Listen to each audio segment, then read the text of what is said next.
Hello, hello, hello, hello, hello, hello. Kwento ko naman sa inyo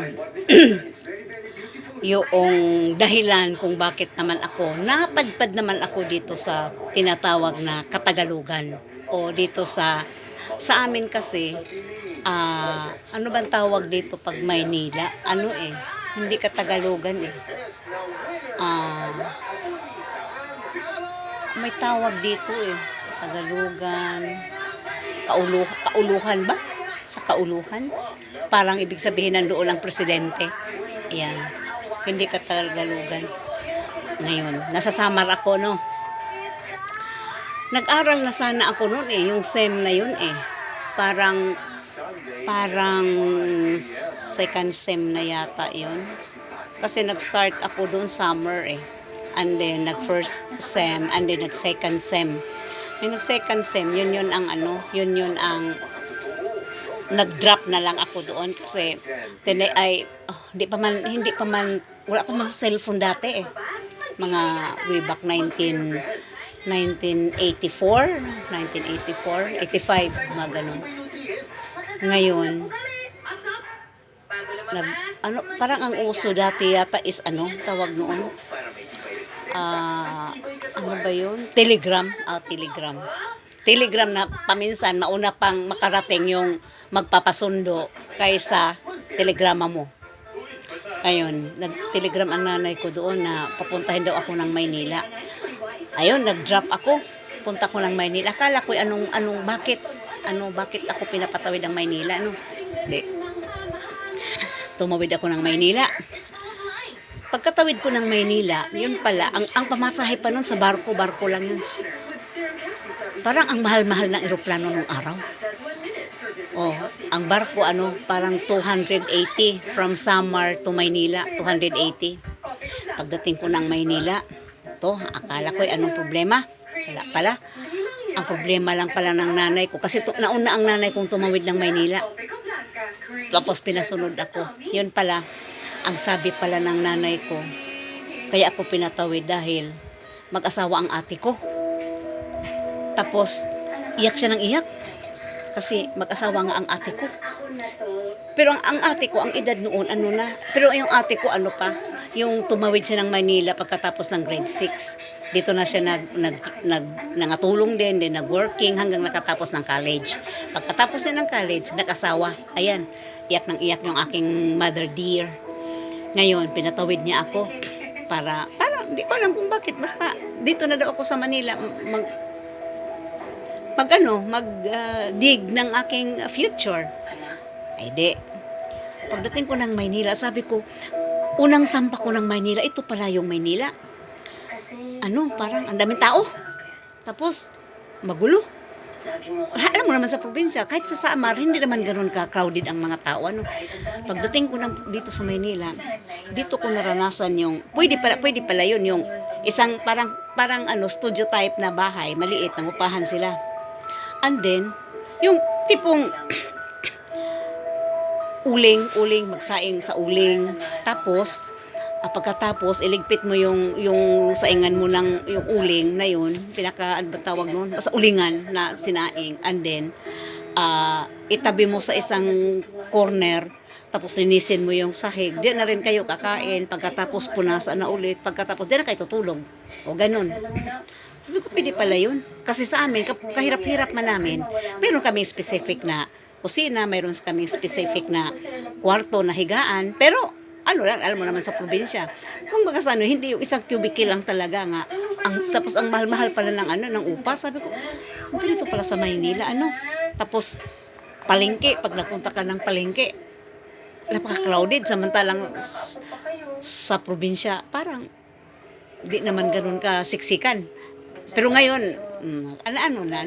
marami na ring tao. Marami na kasing tao sa probinsya Tapos may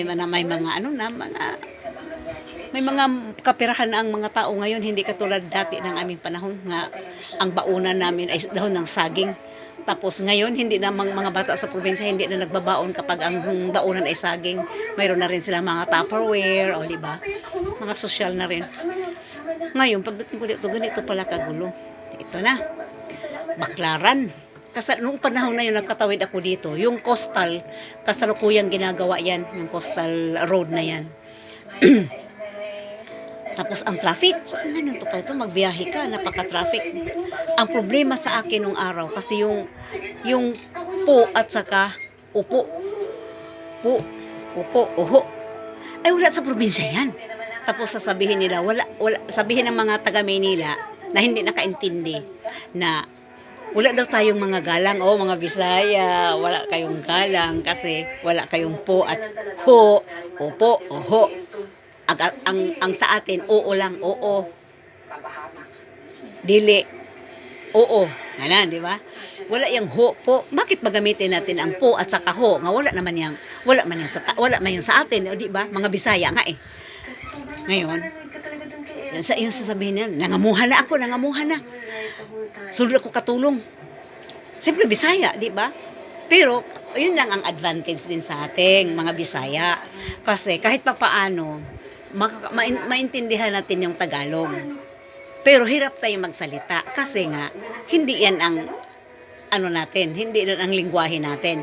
Pero makakaintindi tayo. Hirap lang tayong paano gamitin kasi nga Bisaya tayo. Pero pagdating sa unawaan ay makaintindi tayo pag sinabing mga ganun ba? Mga salitang Tagalog. Huwag lang tayong pasalitain or orada. Pero pagdating sa po at sa kaho, lagi talaga kami nag-aaway ng nanay ko. Kasi ang ipinipilit niya, kahit naman talaga, pag hindi mo use yung salitang yun, parang ang ue-ue. Kahit nga yung pagtatagalog, nung pagdating ko dito, parang ang ue-ue magtatagalog. Kaya parang rebelde talaga ako sa nanay ko nung araw-araw. Kasi, magsalita ka ng Tagalog. Bakit naman magtagalog? Bisaya ako. Yung ganun ba? Tapos, pag kausap mo yung matatanda, magpo ka, magho ka. Bakit ako magho? Kasi nga, nasa Maynila ka na. Ganun ako eh. Bisaya ako eh. Ganun ba? Ipipilit ko talaga. Ganun ako.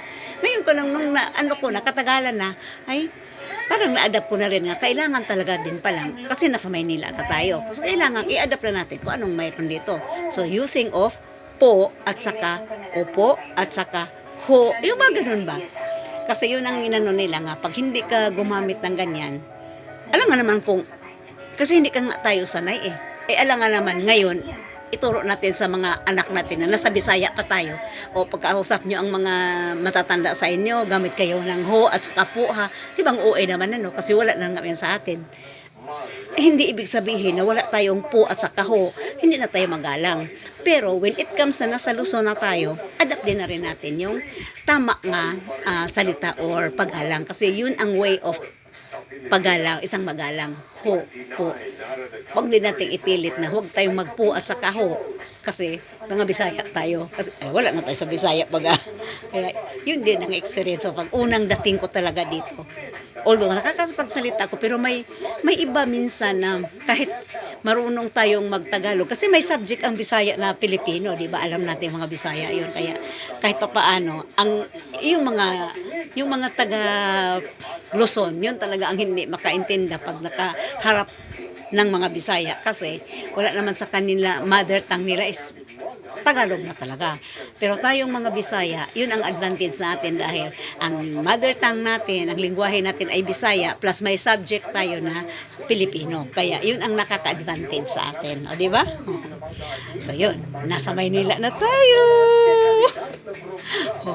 Marami rin akong mga experience. Sabi ko nga sa inyo, bago ko narating itong katayuan ko ngayon. Ang dami-dami kong mga experience na alam ko kayo din, marami kayong experience na hanggang na lang alaala nga.